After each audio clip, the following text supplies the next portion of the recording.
Here, our main partners were the Ministry of Finance, Qatar Stock Exchange, Qatar National Bank, and HSBC.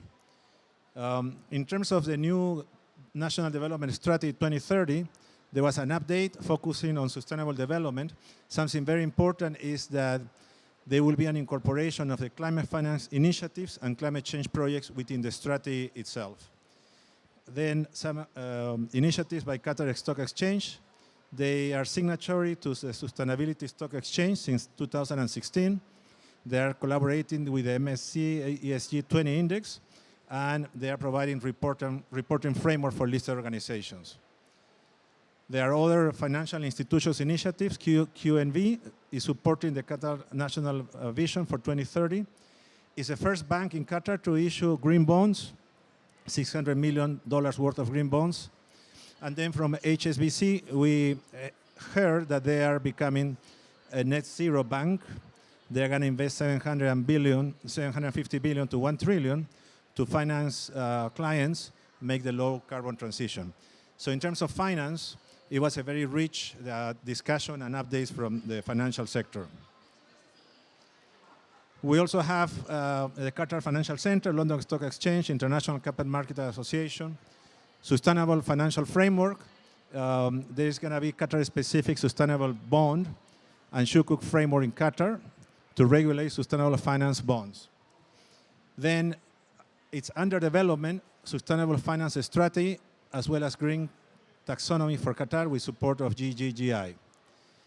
Then the regulator's role in sustainable finance, we heard from the stock exchange in Qatar. They are encouraging the disclosure of ESG data for all market players, and also they are creating a rating and certification systems to encourage organizations to come up with ESG disclosure. Current initiatives in sustainable finance in Qatar, QFC is acting as a licensing platform for a financial institution to adopt ESG bonds, and banks like QNB and Mashraf Al Rayan, they are issuing sustainable finance bonds. Now, in terms of governance and intergovernmental collaboration, the key stakeholders are the Amiri Diwan, is the Office of the Prime Minister, the Global Covenant of Mayors for Climate and Energy, the Planning and Statistics Authority, and the Mitsubishi Research Institute. Here on climate governance, the need for multi-level climate governance, including a diverse group of governmental ministers, international, public and private sectors, and the role of the ministry ensuring sustainable and climate-conscious practices, as well as overseeing the implementation of the national environment and climate change strategy. In terms of collaboration with research institutes, there is a lot of innovation going on in Qatar. Education and research institutes like KIRI, TAMUK, Texas A&M in Qatar, and also industries. A lot of innovation by Shell, Total Energy, that are developing climate-friendly technologies. And then the Qatar Research Development and Innovation Portal that is being developed by QRDI. In terms of education and awareness, there is also a lot of work by ministry, think tanks, education and research institutes, working in close collaboration to improve education and awareness in schools and with the general public. Now, climate change mitigation and adaptation solutions. We have presentations by Texas A&M, the Ministry of Transport, and Shell, and other key stakeholders. Here we have some updates on transportation, a new master plan, 25% of electric buses, EV charging stations, and the integration, as I mentioned, of metros, trams, and shuttle buses. Then renewable energy, the recent completion of an 800 megawatt photovoltaic plant by Marubeni and Siraj Energy. And in the pipeline, another 2 large photovoltaics that are going to add another over 800 megawatts by 2024 by Qatar Energy. Then also technologies for innovative carbon conversion solutions, the Cargen technology that is converting CO2 to value-added products developed by TAMUK, and then some efforts on carbon offset and crediting mechanisms in the pipeline to develop carbon offsetting and crediting mechanisms specific for Qatar. In terms of MRV, this is of course critical for the UNFCCC framework. in cooperation with the UN Convention on Climate Change, KIRI, the GGGI, and Qatar University. I'm not going to go into a lot of detail in terms of MRV because GGGI is coming after me and they're going to also mention this. But basically, it's GGGI supporting the ministry to put together the entire MRV framework. Now, in terms of the way forward, I think the most important thing is that the Qatar National Dialogue on Climate Change places a national level discussion in an open and transparent way so that all players can understand and add their efforts to achieve the climate solution. In terms of the action items for way forward, climate change conference, capacity building workshops, and public awareness campaigns will continue. Then the establishment of the MRV framework, help structure the carbon market and more access to international climate finance. The third action item, the development of a long-term low emissions development strategy that will be well integrated with the national development strategy. Then ESG reporting for all listed public and private sector organizations. This is very important for transparency and reporting. And finally, there was a lot of excitement about global technological advancements, along with national research for selective tailoring of climate solutions that will fit well to help Qatar's low carbon transition. So in summary, this is a dialogue that will be organized every year. The next year, this is going to be led by EarthNet together with the Ministry of Environment and Climate Change. And I want to change the main sponsors that we have. We have the Qatar Free Zones Authority as a sponsor, HSBC. As a platinum sponsor, we have Shell, and as a knowledge partner, the Alatia Foundation. And of course, the co-host, the Ministry of Environment and Climate Change. Thank you very much.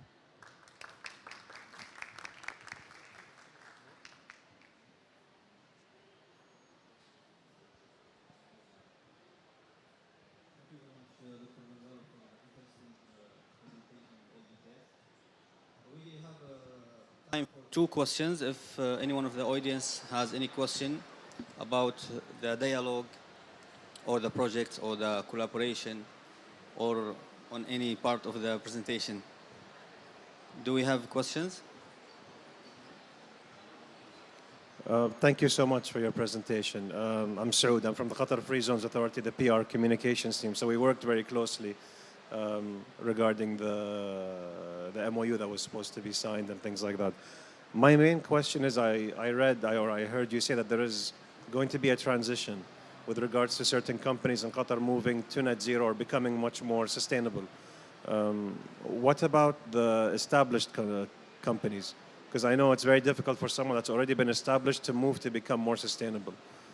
When you're a new company, you can set all of these policies and regulations before you actually start. It makes it much easier to move ahead. But is there a plan for companies that are established to become much more sustainable as well? Thank you. Yes, thank you. I think there are, what we heard was that there were a series of mechanisms and incentives to help move companies. For example, many companies are now measuring their carbon footprint. We at EarthNet and even municipalities were helping Al Wakra municipality to measure the carbon footprint and to help them develop a pathway to reduce carbon. And that provides a competitive advantage. There is also the ESG framework, and this is going to become over time mandatory. So companies will first have to report ESG, what they are doing, and then they will have to plan to move towards more sustainability. So for those companies that are already established, there is always a path to become better and better. And in addition to these tools, there is a more important reason to do that, which is survival. In the future, companies that do not adapt to being much more ESG compatible are not going to be able to compete and to export and et cetera. Thank you very much, Doctor. Does anyone has any more questions from the audience? I think the information you gave is more than enough and clear. Thank you very much. Once again, please give the doctor. Thank you very much. Thank you. Now we have another presentation from Dr. Branab, Global Green Growth Institute. He is the head. He is the head of Qatar GGGI, and he will talk to you about the GGI office.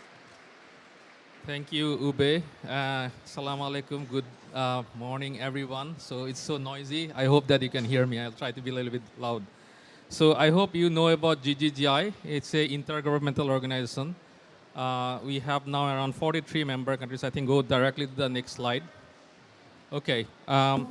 So we actually started with 16 member countries, including Qatar. Qatar was one of our founding member countries back in 2012. And right now we have around 43 member countries. So our work mainly is to support developing and emerging economies on policy and planning, plus also mobilization of green finance. So in Qatar, we actually started in 2000, this year, January, although we had engagement since last few years. We have also worked with Qatar Fund for Development in countries outside of Qatar, mainly in Caribbean, Pacific, and West Africa, to support projects like climate smart agriculture and greenpreneurs.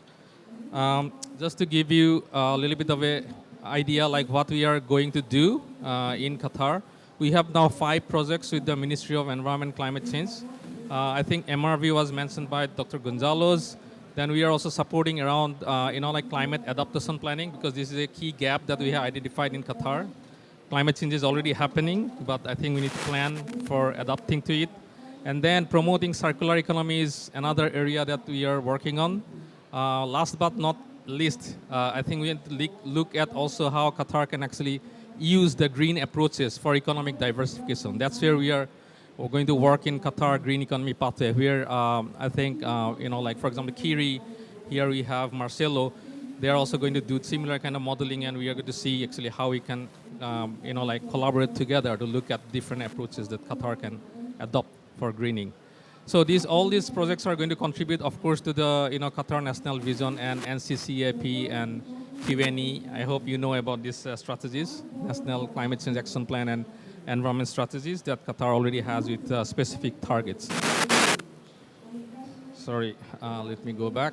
Okay, so this is kind of a snapshot of activities that we had recently, where we actually did also capacity building around climate change and climate diplomacy, MRV, and also high-level kind of events to actually promote this climate action in Qatar, and also highlight what Qatar has been already doing actually in the country and in the region.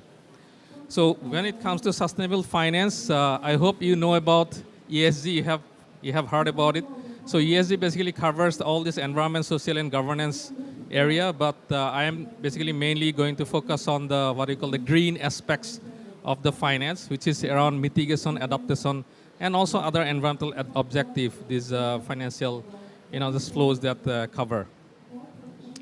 So finance is, of course, at the heart of the green transition, because of course, we need political commitment, which sits at the top. Without political commitment, nothing can happen.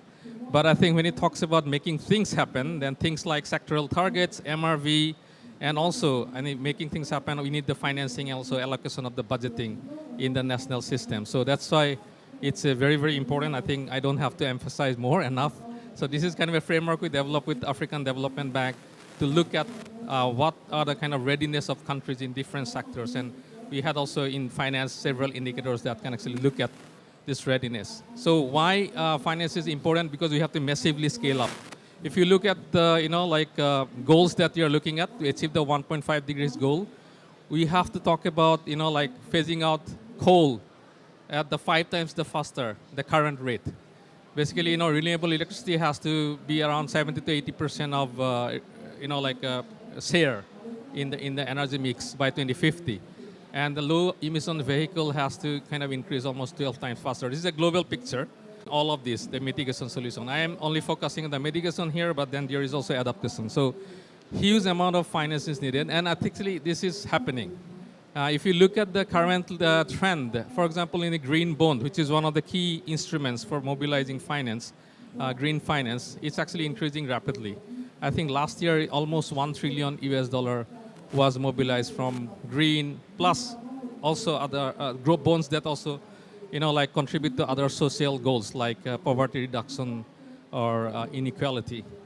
And then for, assets under management by big investors are also actually growing in the green sector. So there is actually movements happening already. I think we know about it. But what is actually needed is, if you look at this picture, you'll see that there's a huge gap still. I mean, right now, I think if you look at some of the estimates, which just came out last month by Rockefeller Foundation, we need almost like 3.8 trillion per annum of investments in the green sectors from the public and private sector entities. But right now, the gap is actually quite big. Even adaptation and resilience, like for example, sector, only around 1/10 of what we need is actually being supplied. Right now, government is supplying most of the climate finance, and rest is coming from like private and financial sector, almost like half.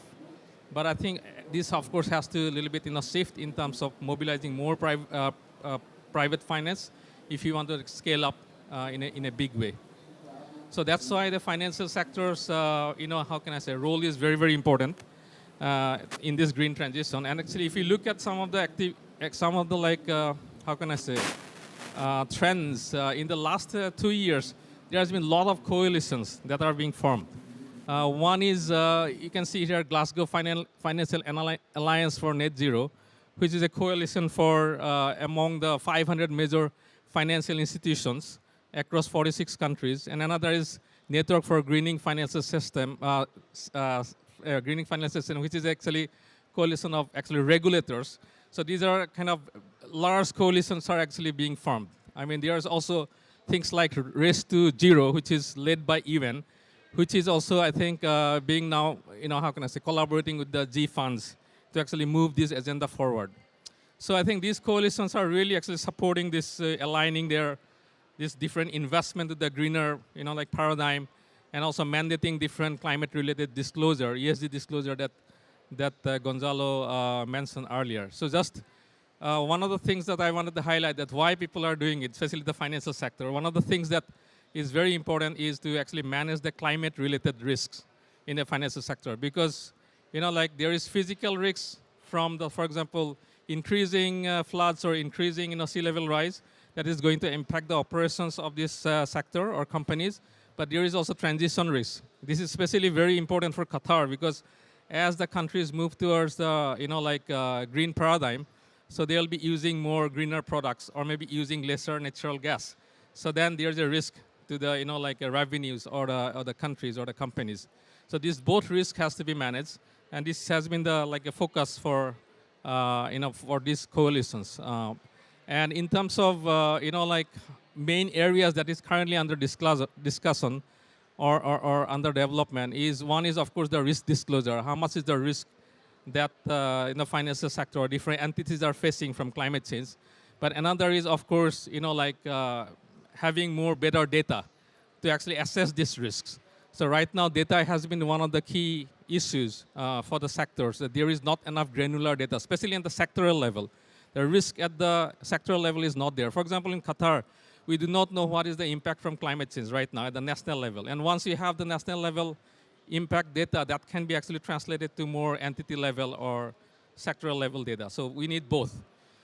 And then, of course, we need to look at what is the risk playing out in the future, the scenario analysis, where there are some frameworks by NGFS that companies or entities or regulators can use.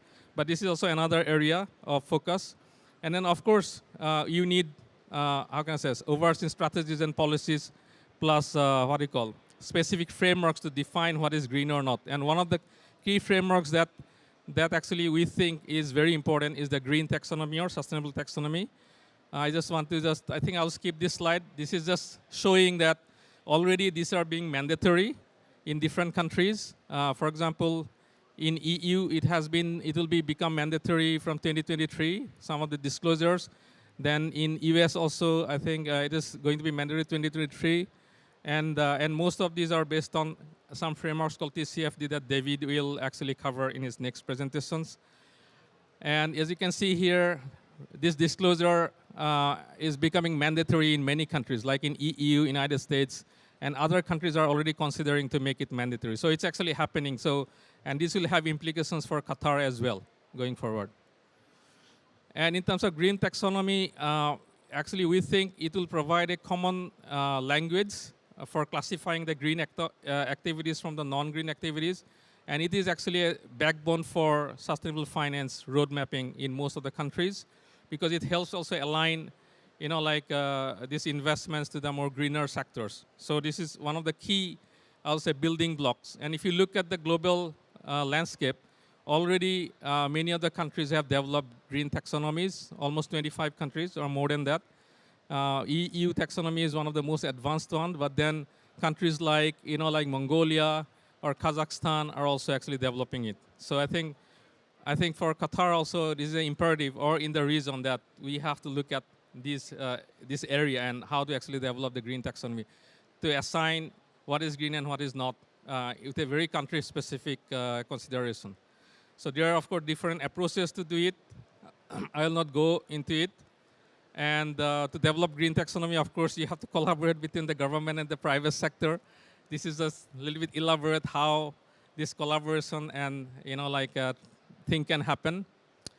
And if you look at the GCC right now, I think there is a mixed picture. The countries like UAE is a little bit, I'll say, advanced stage. Although I will not say very advanced stage, in my opinion. But things like green taxonomy is pursued in UAE and Bahrain, whereas other countries hasn't yet considered it. That's why in Qatar, we are actually looking to see if we can support the government to develop a green taxonomy in Qatar, because I think this is the basis for developing the sustainable finance or promoting sustainable finance in the country. Actually, for sovereign sustainable bond program, Qatar already is considering, although I indicated no here, it should be actually in progress, like Gonzalo indicated. And there are some of the, how can I say, experience that Qatar already has in terms of sustainable finance. So it's basically to build on this experience. For example, Qatar Financial Center already developed the sustainable green and social sukuk principles, which can be basis for going to the next stage to develop the green taxonomy. Or already QNB has green benchmark bond, and I think Ministry of Finance is also considering or developing the green bond, a sovereign green bond for Qatar, as far if I'm correct. And then at the entity level, already entities like Qatar National Bank, Masraf Al Rayan has the sustainable finance frameworks, and these frameworks or experience could be actually utilized. So in terms of, if you look at the steps for developing the sustainable finance, actually already Qatar has met some of the needs. But I think one of the needs that, again, I want to emphasize is that to develop a green taxonomy to basically classify what is green and what is not, because that will also help us develop the measurement, reporting, and verification system for Qatar to report, for example, what kind of climate finance is happening in Qatar to the UNFCCC. Because if you cannot define what is in green and not, you cannot actually report properly how much climate finance actually Qatar is contributing to, or how much climate finance is actually happening in Qatar. So I think this is just like a little bit PR from the GGGI side. So we are already working on these issues in different countries. For example, in Mexico, we are developing the green taxonomy, and also for Peru, we have actually developed one of the largest green bonds that was issued recently. And this is kind of our portfolio right now in this area. And I think we'll be really looking forward to work with actually different stakeholders and push forward this agenda to develop the sustainable finance how can I say, in Qatar as well. I think I'll stop here, and if you have any questions, I'll be happy to take. Thank you. Thank you very much, Dr. Bruno, for the interesting information. GGI is always active on the green taxonomy and circular economy, one of the leading organizations in the world. And we are happy in the ministry to have GGI collaboration with us to work together on some of the projects that Dr. Branab explained. If you have any questions.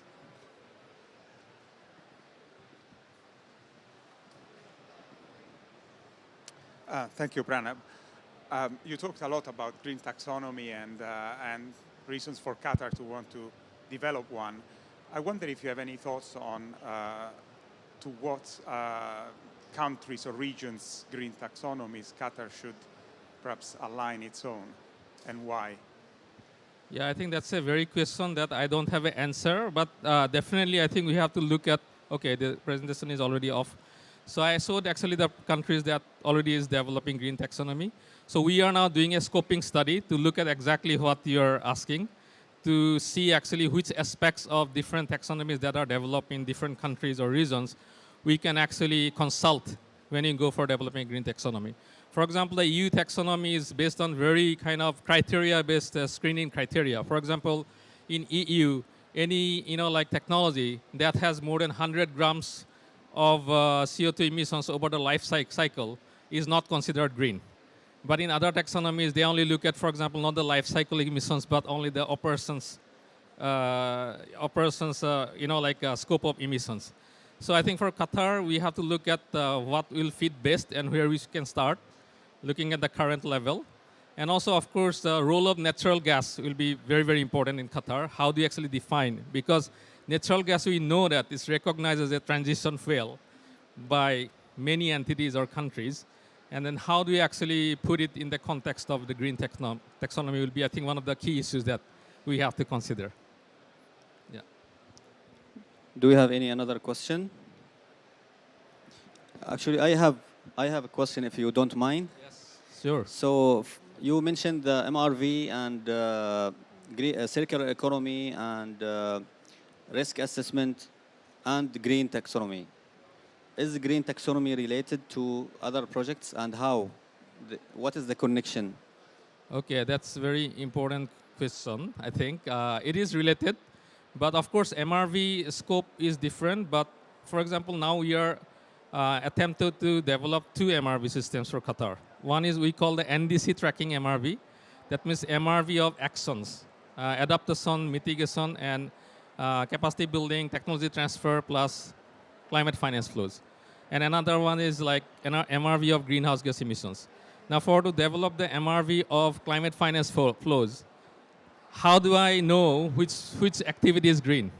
If I want to report to the UNFCCC, first we have to identify that these are the green activities that has been, identified or kind of, there's a framework that we use. So for that, this green taxonomy will be very, very important.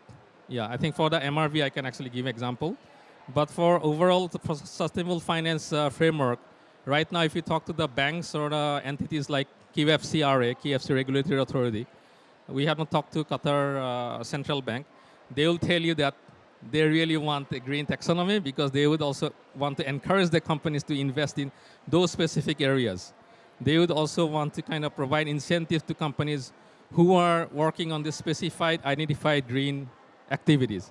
But if you do not specify those green activities, how do you know which one to promote to? So that's why it's very, very important that we have this green taxonomy in the country. It's clear, yeah. Another question? Hello, sorry, Dr. Bernab. Dr. Bernab, very interesting presentation, very nice actually. I have 2 questions. First is, for the companies that have exports to other countries, would they have to abide to the EU taxonomy? Or that's one thing. Second thing, for risk disclosure, what is the body of work required associated with the risk disclosure process? Do we have to develop further standards and codes that will associate with that? Okay, let me come from the risk disclosure side. So already there are a lot of standards. I didn't put a slide. There are a lot of standards in our risk disclosure side. Actually, it's very confusing, in fact. But there is one initiative that is called International Sustainable ISB, International Sustainable Stability Board. They are developing a kind of a template for the countries, for this risk disclosure side. So that will be, I think, coming out, if I'm correct, next year. So I think right now that is the most consolidated, how can I say, framework that everyone is actually looking at, that they are going to use. Because otherwise there are so many different standards, it's actually quite mind-boggling. And that has been one of the challenges for the companies. And then your first question on the export side. So EU is considering a border carbon tax. That means if the companies who are sending products to the EU doesn't meet a criteria, there'll be a tax based on their, carbon emissions of their product, or when producing that product. So, and I think in that context, EU taxonomy would be also probably applicable. I don't have idea how they are thinking about it, applying it to the, products that are produced from outside. But I'm pretty sure the direction is towards that. and it will be, of course, easier for countries to deal or do business with EU if they align with the EU taxonomy. And same with, I think, China, who is also actually working with the EU to develop what we call the common green taxonomy for the both reasons. Yeah, but I don't have actually very specific, I'll say, information around that. Probably I can give you after a little bit of, like research on that. Thank you. Once again, give him a big applause, Dr. Pranab. Thank you very much for being here with us today. We have another interesting topic from UNEP. We have Mr. David Kalin. He will talk about climate risk analysis and regulatory expectations. And I'll give you a little bit brief about Mr. David. So Mr. David, he leads the UNEP climate risk programs, and he has worked with over 100 global banks, investors, insurers on climate scenarios, climate risk assessment, and climate governance. He's advisor to UNEP program exploring nature and biodiversity related risk and impacts. He has also been a technical advisor to the Glasgow Financial Alliance for Net Zero. He is a contributor for Forbes, where he writes about climate change and leadership. So please, you have the floor.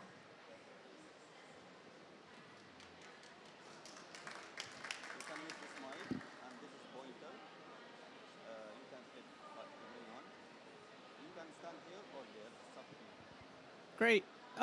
So thank you so much. It's really wonderful to be here, and also I think very timely to follow on the prior presentation, because what I'll be talking about in a bit more detail is specifically the emerging global world of disclosures, expectations, where I think we're seeing the most progress, and also where I think we're seeing some of the areas that could continue to improve. And this is an important topic for everyone, whether they're under a regulatory requirement or not, because what we're really looking at here with the work of the International Sustainability Standards Board and previously the work of the Task Force on Climate-Related Financial Disclosures is a new language for speaking about sustainability in business. And that fundamentally is the idea here, is if we think about how markets work, they work when they have proper information. When we don't have information, we're not able to act as effectively, we're not able to take as much progress, and we're not able to properly value the assets that we're considering. And so when the Task Force on Climate-Related Financial Disclosures was created in 2017, it was a new thing for many institutions. And since then, it's been 5 years, and what we've seen is over 4,000 companies that have now become supporters of the TCFD, but we've also seen a lot of improvements in terms of the kinds of disclosures people are making. And I'll talk about some of those disclosures and their improvements and why they matter. So if we look up here, these are the 11 disclosures of the TCFD and the 4 pillars that those fall under. What I want to call attention to is you can see the light blue line extends further in every instance, showing that there has been progress since 2017. But what I'd really like to point out is where there's been the most progress. And so you can see some of the greatest progress has been around the actual risk and opportunity identification. And I think that is an important thing to note, because it really is the first step for institutions in appreciating and understanding the risks that they are likely to confront. And so the fact that we see nearly 2/3 of companies discussing those risks and opportunities shows that that is an important starting point. Similarly, I think we see increasing focus on how climate may impact the organization, as well as some of the metrics associated with that. And what I would say there is, again, this is the kind of second step in the process. Once we've identified risks, we then want to identify what their impacts are on us. On the other hand, let's look at where things are lagging further behind. We can see that fewer than 1/4 of institutions actually are disclosing management's role in addressing climate risk.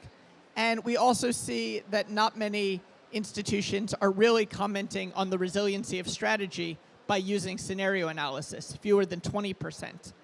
These are somewhat concerning signs because of the fact that when we really think about what they mean, we need senior leadership. We need management to not only understand what is going on when we conduct climate risk, but we also need them to really appreciate how this will inform their decision-making and their strategy. And it's through that process that they'll be able to make more progress. On the scenario analysis side, this remains one of the bigger challenges for institutions, but still is one of the most important things that an institution can do to understand not only their current position, but how that position may evolve in the short, medium, and long terms in order to be better prepared. And in some ways, this shouldn't be unfamiliar because this is very similar to the type of stress testing that has been done post-global financial crisis. What's different are the types of models and the time periods, but fundamentally the idea of looking at risk not just at the present, but in the future, is a critical way to ensure that we're making the right allocation decisions. So going through, I wanted to just summarize some of the progress I talked about on that prior page and mention that we're seeing more institutions incorporating climate information into their financial reports. Many people will ask me and say, what is good practice? Should we issue a TCFD report? And the answer is yes, but the important second thing that I often tell them is it's not enough just to have that standalone report. You also need to take that report and incorporate it into your financial statements. The goal is not that people should look at your financial statements unadjusted for climate and adjusted, but rather take those things into account together. And so we're seeing more firms doing that, explicitly calling out their climate risks within annual reports. We're also seeing that the considerations of financing as well as business partnerships are looking at climate risks. How much they're looking at disclosures is a matter of varying debate, but there's significant interest in what sort of strategies, what sort of transition plans exist. And I think what we're seeing is a lot more companies beginning to recognize that good on a TCFD disclosure isn't just a complete disclosure, but is a comprehensive and coherent transition plan. It's a coherent plan for dealing with the resiliency of physical risks, and it's a plan to move forward and seize the opportunities that a changing world will present. Finally, there's been a number of interesting academic studies done looking at the bond market, looking at the availability of capital, and exploring the effects on pricing that climate disclosures are having, as well as the impacts of climate risk. And we are seeing a small but growing and noticeable increase in the pricing and the factoring in of climate within these various pricing schemes, whether it's for a financial product or in the valuation of an asset. So if that's kind of where we stand today, let's talk a little bit about what's coming. And the thing that I would want to spend time on here in this last slide is really talking about the work of the International Sustainability Standards Board. As I said, this is really the place where the pieces come together. This is really the place where we take the work of the TCFD. The International Sustainability Standards Board has very explicitly talked about using the TCFD as a starting point and a framework to add more detail, more elaboration to the things that they're looking to do in their work. And so, importantly, you can see that as the first step, that both for the climate disclosure as well as the broader sustainability disclosure, TCFD offers a blueprint to what these global assessors are going to be doing with their sustainability standards. Second, this is really what I was getting back to, which is this is only going to make a difference. Climate disclosure is only going to matter if it really gets into financial statements and if people use those financial statements to make better decisions. This has been a targeted focus of the ISSB over recent months and will continue to be so in what they consider good to look like in terms of disclosures. A couple important points that were just settled over the last 2 weeks. First, this question of scenario analysis. As I said, of all the disclosures, going back a couple pages, all of the disclosures we had, the scenario analysis piece was the one with the fewest number of those making the disclosure. Here we see an opportunity to change that and to greatly increase that. And by making that the expectation, it will become easier to compare companies across scenarios, and it will be easier for companies to understand the scenarios they need to be doing. Finally, and importantly, on another decision just from a couple weeks ago from the November meeting of the ISSB, the requirement to include Scope 3. Especially when it comes to the production of fossil fuels, Scope 3 is going to be a really important factor to consider because much of the emissions comes not when the fuel is extracted or shipped or refined, but when it's actually combusted. So by asking people to include that part of the life cycle and that footprint, the ISSB is aiming to broaden the responsibility that is had by energy companies as well as by financial firms in understanding and taking responsibility for their own emissions.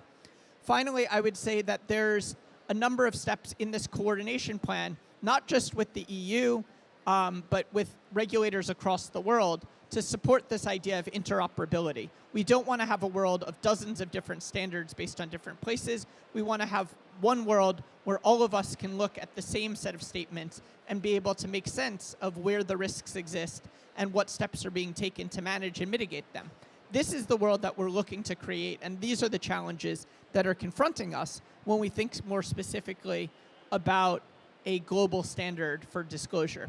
So as I said, to summarize, we're really thinking about climate and climate disclosures as a key tool within any institution's arsenal, whether they're a financial firm, whether they're an energy producer, whether they're another part of the real economy. But what we're seeing is, despite progress, a need for stakeholders to more actively and aggressively step up their use of these pieces of information in order to make better decisions. And then finally and lastly, we are seeing a coherence and a convergence of standards that are going to have impacts on every market, not just the ones that are currently regulatorily mandated. So with that, I'll conclude. I'm very eager to take some questions and see either about scenarios, about the regulatory environment on stress testing and decarbonization, or really whatever else would be helpful to share perspectives on. Thank you very much. Thank you very much for the interesting presentation with the details that you all mentioned. We have a question. Thank you very much for the presentation. Very rich. Thank you. What type of tools would you use for a scenario analysis? So that's a really great question, and it's going to vary depending on whether we're talking about physical scenario analysis or transition scenario analysis. On the basis of every analysis is the underlying scenarios. And so what does that mean? It means for the physical scenarios, this is typically looking at pathways from the IPCC and looking at their specific coverage of a given region and a set of hazards. That then is often combined with third-party tools that will give more address-level data, so facility-level exposure, and the two are combined to give a science-based approach. Then often you'll see people, whether it's through a third party or an in-house solution, look at the potential return period. So you're looking at a stochastic model of potential probabilities of various impacts. And then those impacts, based typically on past experiences, are converted into relative damages, which then are able to form a physical risk assessment. On the transition side, it's a similar process, but a bit different in the sense that the scenarios used typically are integrated assessment model pathways. These are ones also sometimes in the IPCC, but also done by groups like the Network on Greening the Financial System and the International Energy Agency. And they provide the frame or the grounding for the assessment to take place. Then you can see often using the variables within there, either a regression-based approach or a risk rating-based approach, re-rating a borrower based on the various climate-sensitive factors that a scenario suggests. So both of these approaches, whether top-down, so looking at variables and assessing default rates, or bottom-up, looking at individual counterparties and assessing how their credit risk or market risk may change, those are a couple of the methods. Of course, there are a number of providers who are doing this, each in nuanced ways, choosing different variables, applying different statistical techniques. But fundamentally, what I would say is, if you carry away one thing on scenario analysis, it is really fundamentally a translation exercise. That is at its heart what it's about, which is translating climate impacts into financial impacts and taking those financial impacts and forecasting them on what impacts those will have for your portfolios overall. Very nice answer, question and answer. Thank you very much. I have another question. There is a proliferation of standards for ESG. Regulatory standards are coming up in the United States, in Europe.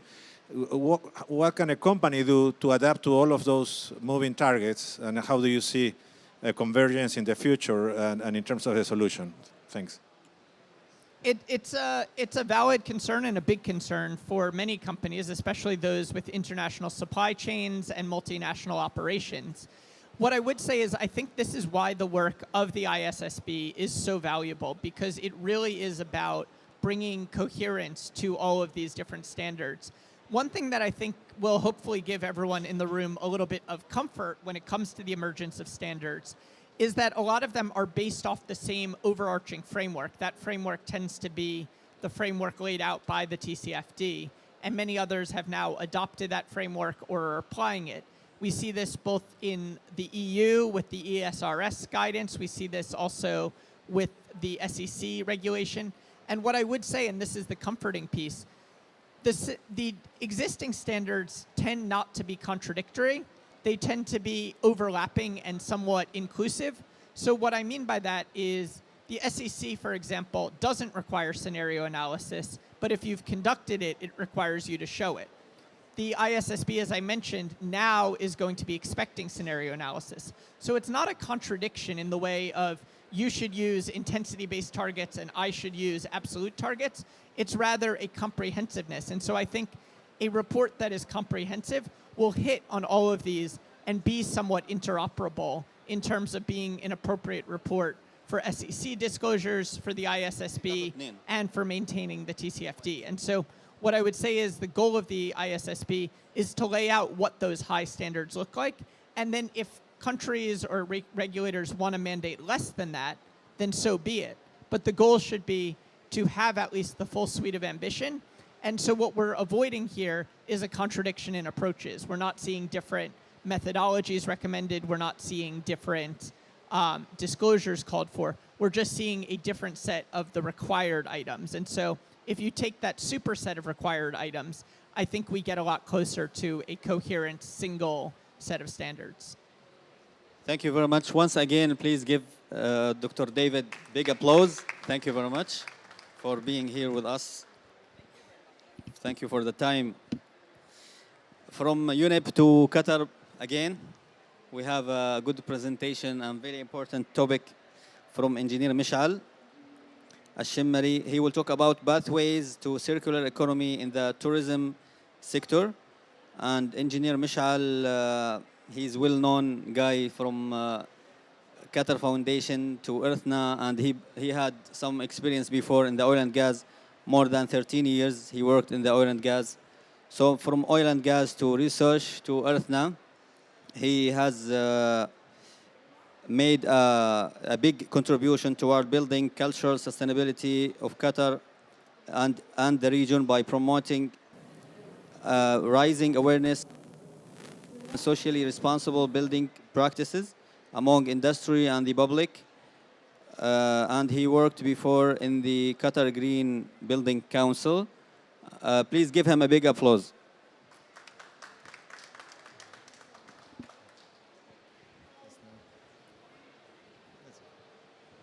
Thank you, Obey. Thank you all for being here and being patient with us to stay until 2 o'clock and still waiting for another 2 or 3 presentations to come.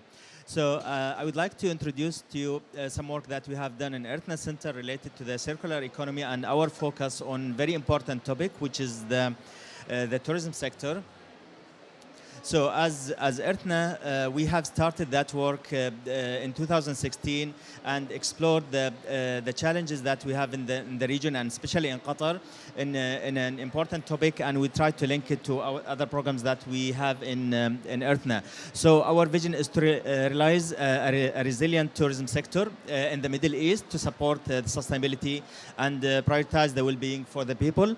And the mission also of ERTNA is to generate and foster awareness, create understanding, initiate education, develop definitive set of clear policies and best practice guidelines to a resilient and sustainable tourism sector. So when we started that program in 2016, our focus was to explore and analyze that sector in Qatar, which is the tourism and hospitality sector. And that includes different topics and different areas that we explored, starting from policy, procurement, marketing, education, operation, and awareness, and how can those topics or sectors work and collaborate with each other to at the end gives us a clear vision and idea about the tourism sector and what are the gaps that we have in Qatar at that time and what we can do as a center to enhance and develop that sector. So as an added value that ERTNA added to that sector, we developed rating tools, we operated the rating tools, publications. We did several publications to bring the best experiences, analyze and evaluate the market. Media documentation, also documented most of the programs that and initiatives that are done in Qatar, and partnerships. Also, we developed partnerships with the important stakeholders like the Supreme Committee, Tourism Council, and different stakeholders. So in that regard, we became the operator of a Green Key, which is an international rating system related to evaluating the hospitality sector. And also we have developed the Eco Events program, which is a tool that also certifies and accredits the events. So when we talk about the hospitality sector, it's and that contribute to the environment. They are not only the hospitality or the venues, but also events. They have a great or important contribution that we have to take care of. And when we talk about the hospitality sector, or the tourism sector, it includes different topics and important elements that we have to take care of. And when we talk about also the hospitality or venues, we are not talking about hotels only, but even camps, holiday parks, small accommodations, attractions, restaurants, conference center, any venue can fall under the hospitality sector, is an important aspect that contribute or have an impact to the environment. So what we try to do in our programs, not to focus on the technical programs or environmental management also, but education is always part of that those programs. So we try to link the technical programs with the education. It's very important to educate the users of those facilities, the operation teams, engineers, tenants, management in those facilities, and make them increase the awareness among them. And as a partnership, as I told you, with Qatar Tourism, FIFA World Cup, Supreme Committee, Tarshid, and different stakeholders and hotels in Qatar. We certified 12 hotels in Qatar as a Green Key. And that was the start and ignition of the program that we have done. So we thought, why don't we look to that sector not only from sustainability perspective, but also from a circular economy? Because the tourism sector contributes to the GDP of the countries, and if you see, for example, in Qatar, it's almost reaching to 10% of its contribution to the GDP of Qatar, and that's almost the average of Middle East countries. And it's a very important topic to look at, not only from the economic perspective, but also from the environmental perspective. And actually, the tourism sector worldwide have an impact of more than 14% of the waste generated globally, and percent of the greenhouse gas emissions generated globally. So we have to make sure that it operates in the right manner, and we have the right tools to make it operate in the right with less impact on the environment. So coming from the Green Key and the certification tools that we started, the aim is to move from sustainable tourism to circular tourism. So sustainable tourism is based on initiatives, individual initiatives that supports the tourism sector, like lighting and energy, laundry, housekeeping, guest amenities and restaurants, guest information. So those kind of programs are working in isolation. So the target here actually is to bring them to a circular tourism where we create sustainability through an emphasis of recycling and regeneration of resources across all operations to maximize the use and reduce the waste. So that works as a holistic program as a target. So we need to do a study for the market, not only in Qatar, but we decided for the Middle East. And in collaboration with the Economist Impact, we did that report, which will be launched tomorrow, with the key questions. So why is there an urgent need for the tourism sector in the Middle East? Why do we need that as an urgent matter? What are the unique challenges and opportunities that we have in the Middle East? What initiatives and policy instruments can countries use to enable that kind of transformation? And who are the stakeholders across the industry, and what role the stakeholders can play? So we concluded to three main stage approach. The first one starts with changing mindset. We'll talk in details about them, how we start as a change of the mindset and practices and behaviors, enabling circular practices, and then last, monitoring the performance or the progress. So we'll start with the education and changing the minds. It's the start stage of our journey. We have to first identify our stakeholders, because we cannot work in isolation as individual players in that sector. So we have to identify our tourist stakeholders and classify them. Are they leisure tourists or business tourists? Then enablers. Who are our enablers in the market? Governments, regulators, regulation authorities, infrastructure developers. Then suppliers also need to be identified, and we need to link with the market and the suppliers. Destination management, like Qatar Tourism, for example, in Qatar, travel agencies, transport, accommodation, F&B, and other tourism services. So any player or any party that contributes to that process can be part of the stakeholders. So in that role, actually, in education, the policymakers plays an important role to start with. They have the market or the sector depends heavily on them. Then travel agencies also, they play an important role in educating the tourist in selecting the right choices. Now we are talking about applications and websites, so they have to have that kind of role where they should promote the green choices. Tourism and suppliers play less role as a supportive role also, and tourists also, they have a role in demand more information about sustainable practices, so they should be fully aware of the information that they seek in the websites or whenever they make a booking. The second stage is in embedding circular tourism practices. So to achieve the education and our first stage, we need to have a tangible initiatives and programs that should work and be an effective programs to be able to achieve the first stage. So strategic commitment from the policy makers, making authorities, reducing consumption and waste, and those shouldn't be just an initiative, they should be part of a program. Optimizing consumption, water and energy consumption, transportation can fall under that also. Supply chain localization. So for the strategic commitment, establishing a strategic commitment to sustainable tourism in the part of the policymakers and the industry.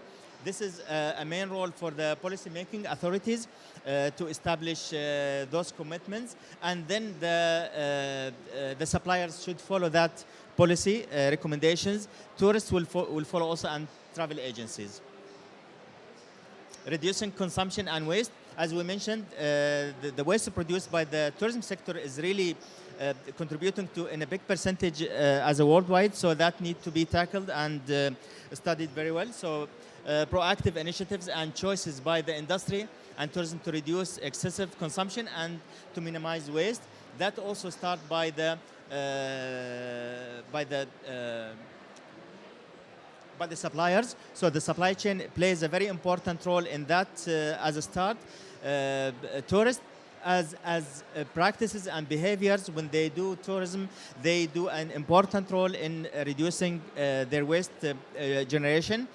Policymakers also, they have an important supportive role to legislate and make the regulations in that to reduce or make requirements for the generated waste in the hospitality sector. And travel agencies, they have less role, but they still have an education role in that part. Optimizing consumption, also responsible tourism, embracing solutions to move toward increased efficiency, which is very important in the venues. As we said, suppliers also plays an important role. We always emphasize that the supply chain plays an important role in that target. Tourists also as a behavior. So we refer to the first stage, which is related to education. So educating the tourist will have an important role, because apparently we have more than 1.5 billion tourists every year, and that's make a very important and heavy role to them to be very efficient. Policymakers, they have less role in optimizing consumption, but also their supportive role is very important. Supply chain localization. Sourcing products locally and develop domestic industries and minimize carbon emissions is very important. That the supply chain should be developed, and localization of that supply chain is very important. So each country should develop that sector locally and support the local supply chains. For sure, policy making authorities need to facilitate, need to create the regulations, need to fund, and need to support the local industries to make them very competitive as a price and quality with the international products.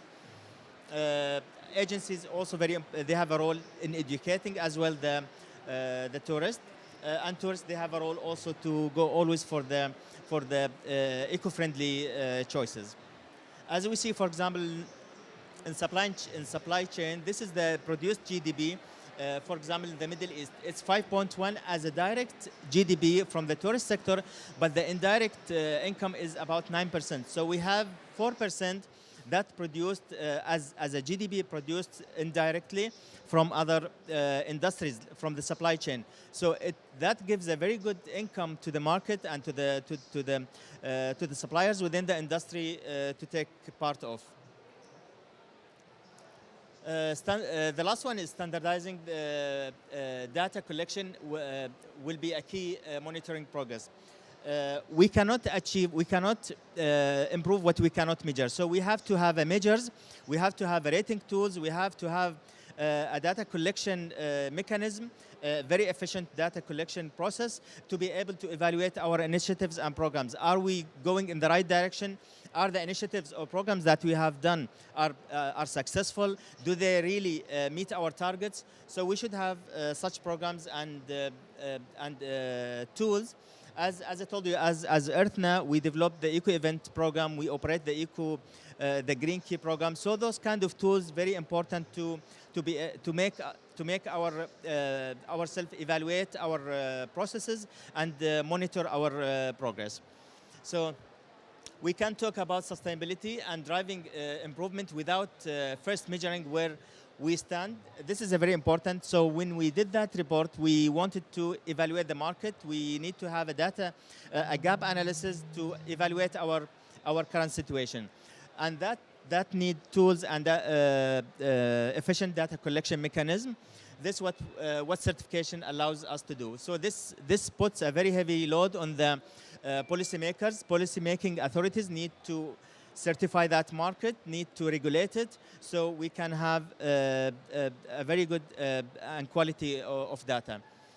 Travel agencies, as we mentioned, their role is to educate and make the tourist be aware of how to read the data, how to make his choices whenever he would like to travel. Tourism suppliers also play a very important role. So they become, whenever we have a rating system, they will become part of the process and the rating system and evaluation itself. So they have to be ready whenever we have that system, they can cope and they can join it. Tourists, as I mentioned, they have to have the right choices. They need to be proactive tourists where they have to read the data from the market and make their choices. For example, like they need to make long and less frequent travels per year, not to travel in short travels and frequent, so that will have more carbon emissions. So that kind of the role of the tourist to do. For example, in 2019, we had the Qatar International Food Festival. So as EarthNow, we did a study of the waste generated and carbon footprint of that event. It was more than 150,000 tons of CO2, which is equivalent to energy of 16,000 houses per year. And this is one of the examples that we do to get data to measure, so to be able to improve. So what are the key findings? The last slide. So the Middle East is still in early stage, and there is a lot of work need to be done in that sector. There are so many opportunities in the Middle East where we can create jobs, we can improve or develop businesses that can support this sector. Mega events in the Middle East, so soon we'll have the World Cup, FIFA World Cup in Qatar. We had Expo Dubai, we have Expo Qatar 2023. There are so many mega events in the region that can be a very good catalyst for such programs. Changing mindset also towards sustainability and circularity. It's very important that we have to progress in. Collaboration between all stakeholders. So this is not one organization or one entity work. This should be a collaboration between all the stakeholders in the country. Collecting data, as we mentioned, is very important. We're still in very early stage of having enough data in the Middle East, and our role is to continue that program. So as EarthNow will continue another versions of that report to discuss more sectors and market in the Middle East. Thank you.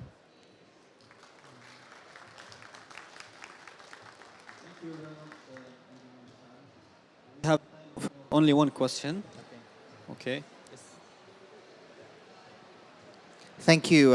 Very comprehensive presentation and summary of what looks like to be an interesting report. Look forward to reading it. It seems from your presentation that a lot of the responsibility lies with the policymakers to kind of, get this off the ground and get it moving forward. What challenges do you foresee to enact this kind of policy and then to enforce it? No, actually, not all the responsibilities on the policy-making authorities. There are some responsibilities on the suppliers and supply chain, and so, as we said, it's stakeholders engagement and work together to achieve that.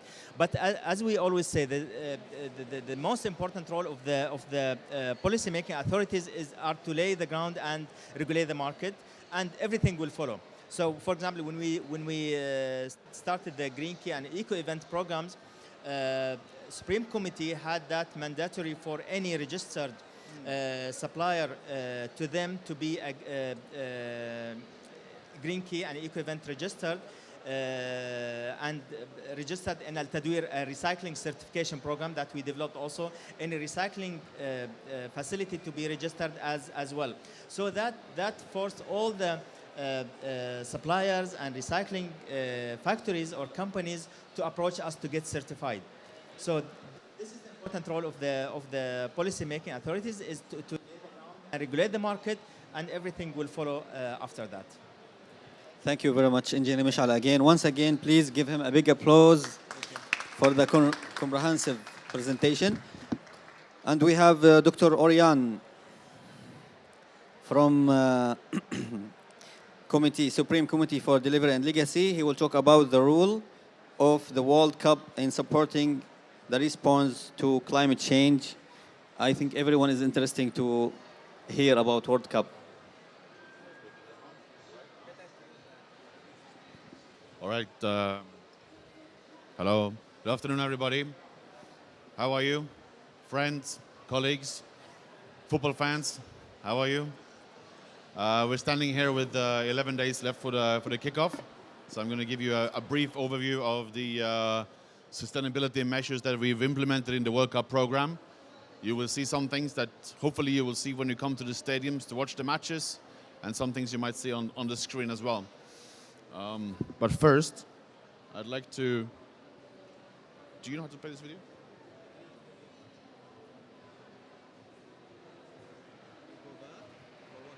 I want to play it. Yes, please.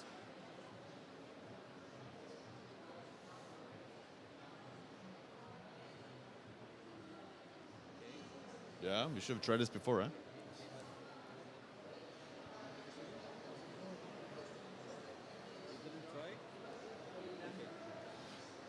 Okay, we'll skip the video. We have plenty of time. We can play it later. Okay, that's just a video to wake everybody up, actually. So it's been a long session already, but we had a nice introduction to tourism in the last session. And what bigger tourist attraction than the FIFA World Cup, really? We're expecting a huge influx of people coming to Qatar. This time we're having one host city, one host country with one city. We're expecting 1.5 million visitors coming to Qatar over the next couple of weeks. It's okay. We can do it later. We're having actually 32 teams playing 64 matches across 28 days. So at the end of the day, the FIFA World Cup is all about figuring out which country has the best 11 guys at kicking some ball around, right? France, we're having some different votes over here, Qatar, Sweden, whatever, we'll see. We're having 4 matches per day during the group stage, which is intense. We're going to have 150,000 people in stadiums watching matches every day for about 12 days.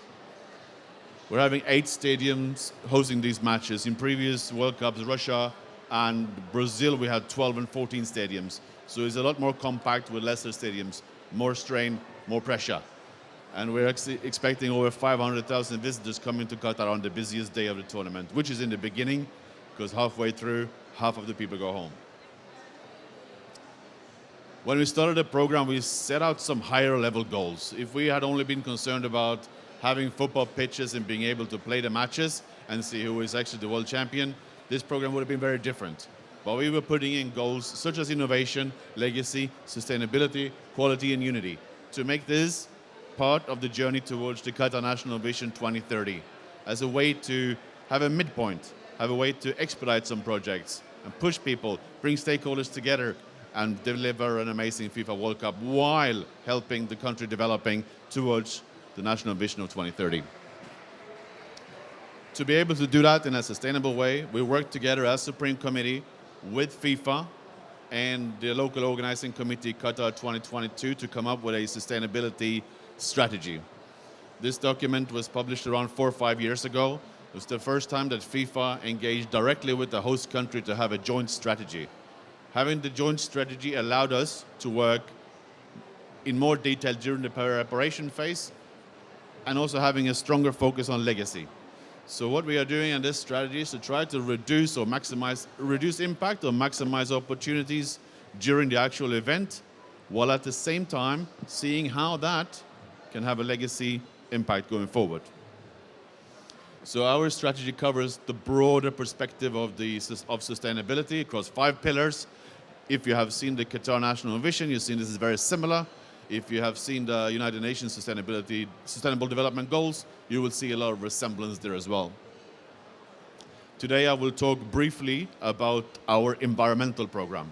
So within the environmental program, we have 5 focus areas: sustainable buildings, carbon, air pollution, waste reduction, and water management. These are our 5 focus areas, and we have comprehensive programs under each of them.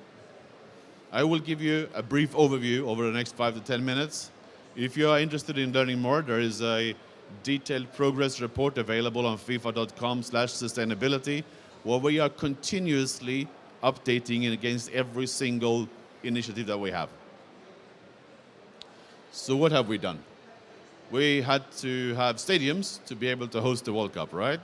We have done wonderful, beautiful stadiums. Maybe you had a chance to look at the miniatures over there, and hopefully you will be able to see them in the flesh or in the concrete, shall we say, at some point. We implemented a green building program for these stadiums, covering the construction phase, the design phase, and now as well the operational phase, assessing water, materials, energy, etc., throughout the whole process. We have also innovated, knowing that we might not need such a large stadium infrastructure in Doha after the World Cup. So all of them have either fully demountable components or partially demountable components, being able to reduce the capacity and put in other community facilities into those stadiums. We have decided through community consultation what those facilities would be. We're hearing things like, we want schools, we want health centers, we want shopping malls, we want swimming pool, we want wedding halls, etc., etc. So that is what's going into all these different stadiums next year and the year after. For transportation, while the Doha, we're having a very compact event actually. If you think about Russia and Brazil, which were the previous events of the World Cup, it's massive countries. And as a fan and as a player, you have to travel long distances. In Qatar, you can probably stay in one location for the whole duration of your visit.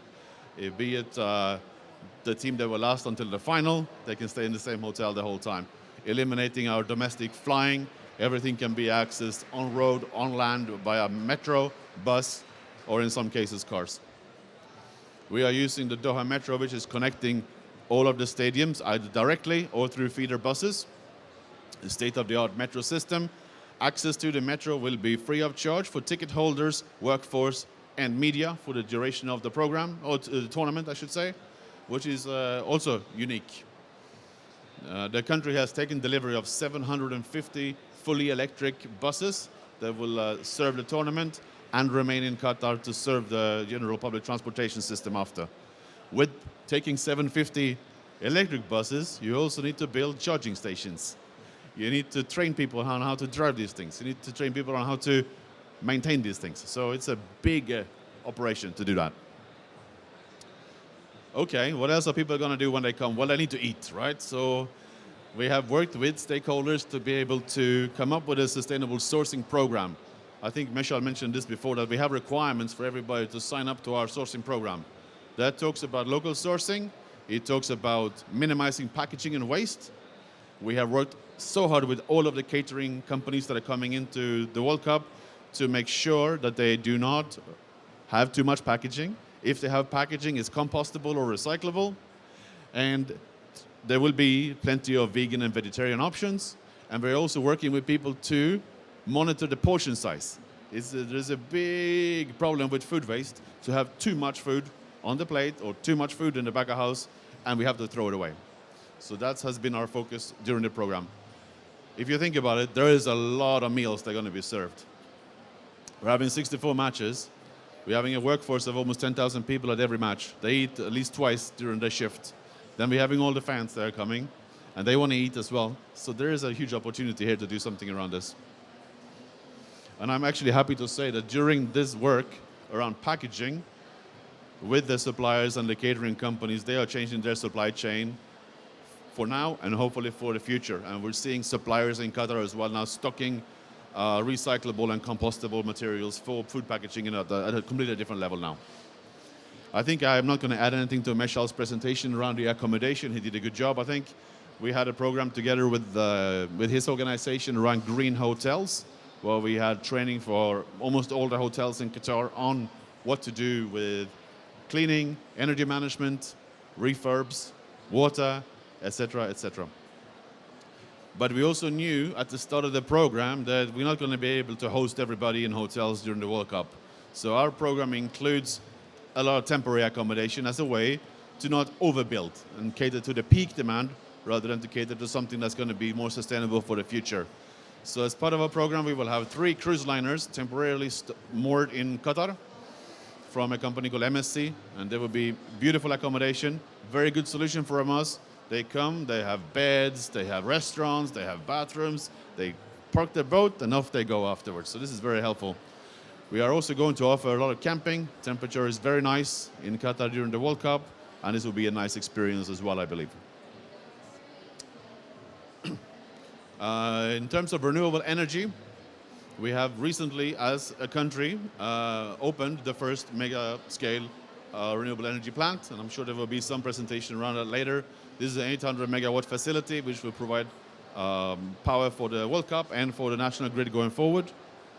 We have some on-site installations as well in terms of the overlay, the lighting. We're having some smaller ones on the stadium sites as well. And another project that we have been working very hard is during the mega events or any type of events, you need a lot of temporary power. And the standard way to do that is to bring diesel generators. Lots of diesel generators.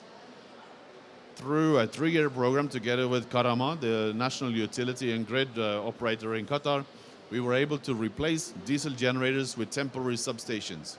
Since the World Cup is being held in the wintertime, where the peak demand is in the summertime, there is some grid redundancy. So we were able to draw, in simple terms, massive extension cords to where we needed a temporary power, put temporary substations there, and have cleaner power, less noise, less air pollution, less space, no fuel handling on site, and that was a great solution for us. We actually minimized the number of planned diesel generators by around 90% through this project. So when you come to the matches, you will see very few diesel generators, and if you see them, they're for backup power mainly. We also wanted to do something around the institutions that we have in Qatar. So we were able to work with one of our main stakeholders to form 2 new organizations. One is the Global Carbon Council, which is a climate action organization in Qatar that is now assessing carbon projects, providing training, and actually issuing carbon credits now. They have been established since 2016, and we are looking to be one of the first customers of carbon credits from them. We have also established a program called One Tide, which is all about raising awareness and educating people around plastics pollution, particularly in the ocean. But we were able to do industry collaboration to see what we can do in terms of reducing the amount of plastic used in Qatar. We are also having to do some work with standards and policy setters around how do we recycle plastic and in what applications can we use them. And there's some interesting announcement coming in the next couple of days, which it's such a shame I can't talk about it now, but it's coming and it's going to be exciting. And we're also going to have, we've done a lot of training actually with this program as well, around souvenirs, gifts, merchandise, food packaging, etc. How can we reduce plastic waste? If we need it still, how can we make better plastics? Another legacy that is coming out of our program is a series of publications on all sorts of things. We've tried to be as transparent as possible, publishing as much as possible, both on our strategy documents and our sourcing code, our progress reports, best practices from construction, and we're hoping to do some best practices on event management after the event as well. Our idea is to put this out there for people to be able to pick them up and use them. And I know some people have already taken, for example, the sourcing code and seen, okay, how can I apply this to my organization? I start with this one. It's easier if you have a document and you do a little bit of edits than to start with a blank page. So this is the intention. I also know that some other event organizers in other parts of the world have taken our sustainability strategy to inform their event sustainability strategy, and we're proud of that. But I think the most important legacy that we're leaving as part of the World Cup program is actually the people. So when we started 10 years ago, understanding and expertise in terms of sustainability, green buildings, carbon accounting, etc., was limited in Qatar. Through this program, we have provided hundreds and thousands of hours of training on these topics, raised awareness, trained people, brought people, worked with people, knowledge sharing, exchange, etc. So I think this is one of the important legacies that we have. A lot of people have been exposed to sustainability. A lot of people have been engaged through this program. And for some reason, people are quite interested in hearing about sustainability when it's linked to something like football. So that has been a pull, and people have been interested to see what's going on. So with that, we have what FIFA says, the most comprehensive sustainability program for any FIFA World Cup to date. That's what they say. We say it too now, but that's what they say. We think the World Cup has played some role as a catalyst for national development. We think that we are having a carbon neutrality commitment, and we will deliver on that. We're on track, and it'll be good. We kick off on 20th November. Don't miss it. If you can come, great. Otherwise, it's on TV. So thanks for me. Happy to take some questions. Thank you very much. Actually, unfortunately, we don't have time for questions, but the colors you put is enough motivation and for people to wake up. So, well, I'll be around here if someone wants to talk afterwards. So, sure. Please. Thank you very much. Thank you. Okay, our very last presentation will be by Qatar Free Zone Authority. Mr. Abdallah will take us through the projects that they have in the Qatar Free Zone Authority.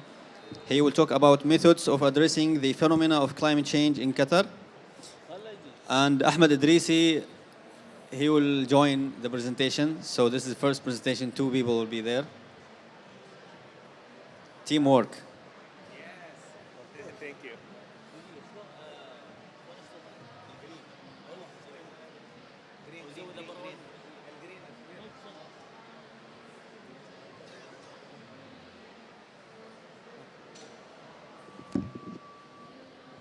Good afternoon, everyone. My name is Abdallah, and I have my colleague Ahmed Al-Idrisi. Today we will be speaking about Qatar Free Zone Authority's efforts to combat climate change. We would like to shed light on Qatar Free Zone Authority's efforts in combating climate change that is aligned with the Paris Agreement and the State of Qatar nationally determined contribution to combat climate change. As you can see here, the authority has implemented their sustainability model, which consists of 6 components. We are investing heavily on green infrastructure to support the front-loaded emission reduction, developing a comprehensive program for emission reduction. We have a strategy for decarbonization of all our investments in our free zones, especially when it comes to the artificial intelligence and the Internet of Things. We have also developed our ESG framework. We also have an adaptation of our circular economy. Ahmed. يلا دورك الحين دورك. Thank you very much, Abdullah, and thank you for joining us this afternoon. So, in terms of the model that we have developed in Qatar Free Zone Authority, as mentioned by Abdullah, we have, I think we are kind of lucky enough to start from scratch, from the design phase that enabled us to design our buildings in a green kind of approach. And these green buildings, it's supporting the sustainability approach that Qatar Free Zone Authority is offering for the investors. Like, for example, we have ready-made buildings that we call them LIUs, the light industrial unit, that has been designed in a way that they will be fitted with solar panels that will provide 40% of the energy from renewables for this kind of investments. We have the landscape that we have developed in the 2 free zone areas that supports to serve as carbon sinks. In the selection of the green cover that we are putting in these free zones, we were putting the consideration of the species of trees that can help in serving as sinks for the carbon emissions. We have an energy decarbonization investments as well. In a way or another, we are screening all the investment that are coming to Qatar Free Zone Authority to ensure that all these projects supports the strategy of Qatar Free Zone Authority in our decarbonization approach. And then we are supporting the sustainable food, because food security is a great part of what we do. We have partnered with an organization called Eat Just for the food security, as well as our investment in the hydroponic system that will enable, like, for future kind of sustainability in the water use and efficiency. Next. then we have started establishing our ESG framework, and as mentioned by previous presenters, that one of the very important schemes that most of the organizations they are working on now is to establish their ESG framework that will cater for their environmental, social, and corporate government strategies. And in that one, we already have started that framework that will cater for this. We have started developing our corporate policies strategies that will definitely support the ESG framework and sustainability. And we have the environmental and social parts.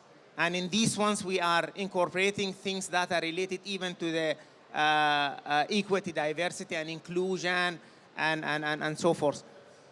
For the disclosure part, we have already started exploring the different frameworks that are available, and we are thinking in a way that we are going to tailor a disclosure framework for Qatar Free Zone Authority, not only for the authority, but even for the investors. So we are going to have a system that will cater for a disclosure for the whole Qatar Free Zone, including our investors.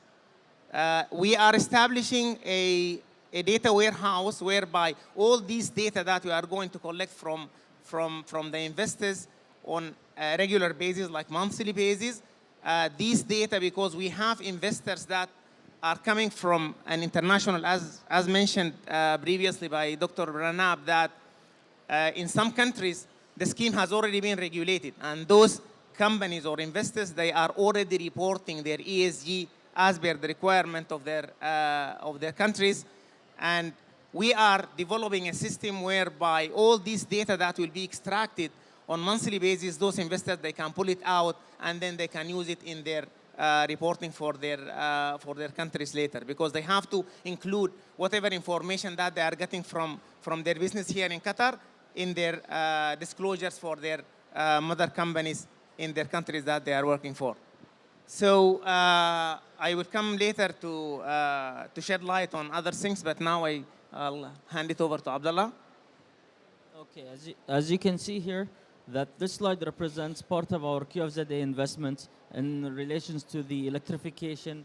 Also, we are supporting the climate change national strategy commitment, which includes attracting foreign investors to manufacture and assemble electric vehicles in our free zone, encouraging foreign investors to adapt EV charging infrastructure using renewable energy, for example, solar panel. Also, we are supporting energy transformation projects within both our free zones.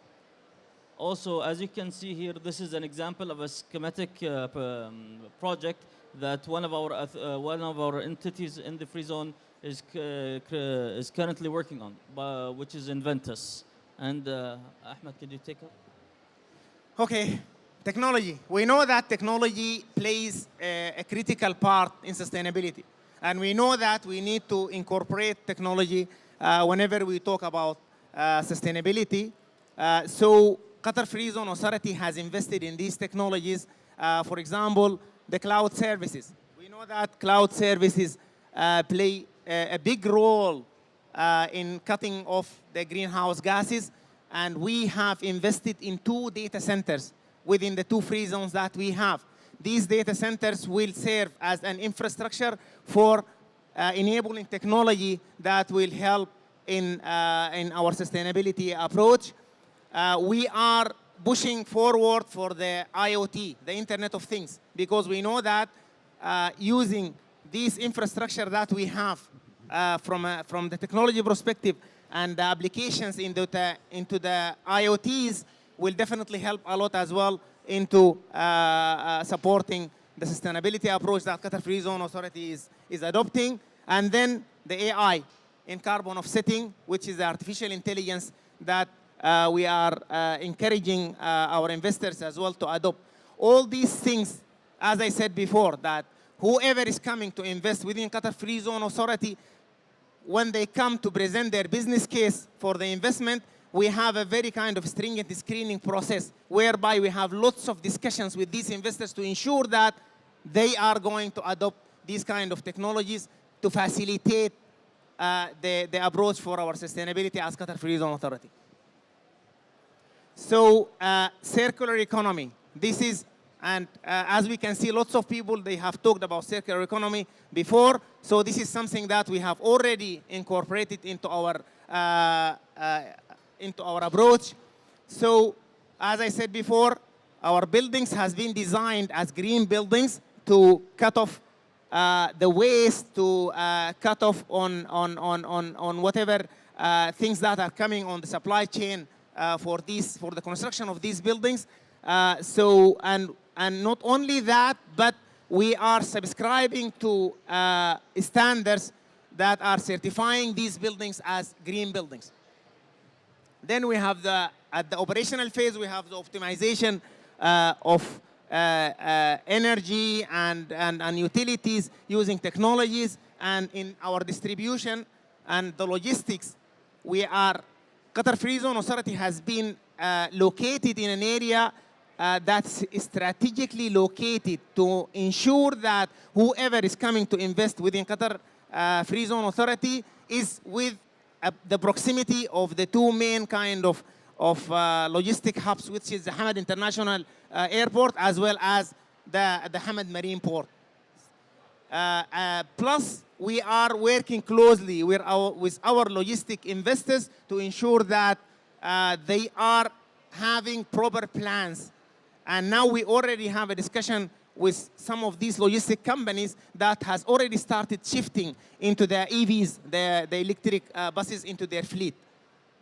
Then we have the recycling of waste, TSE, all the water that we are using in our landscaping and our facilities are treated sewage effluents. So all the water that has been generated is recycled. We have the facilities for recycling all these waters, and we use them in construction, in landscaping, and so forth. And then we have a proper system for waste collection, segregation, and reuse. So this is the model that we are adopting for our circular economy, moving from a linear to a circular one. And I believe that this is helping us a lot, into achieving our targets for sustainability. In construction, we are using recycled materials in certain kind of percentages as per an agreement with Ashghal in order to ensure that we are not compromising the quality of our construction and infrastructure as well. So with that, I would like to thank you all for joining us for this. And if there is any question that we are willing to take it. Thank you very much. Thank you all. Thank you very much. If anyone has a question, you can ask him bilateral questions after. Thank you for being with us. We started from Dr. Gonzalo, ended up with teamwork here. So thanks for being patient in the 6 presentations. We welcome you tomorrow. We will have a session at 1.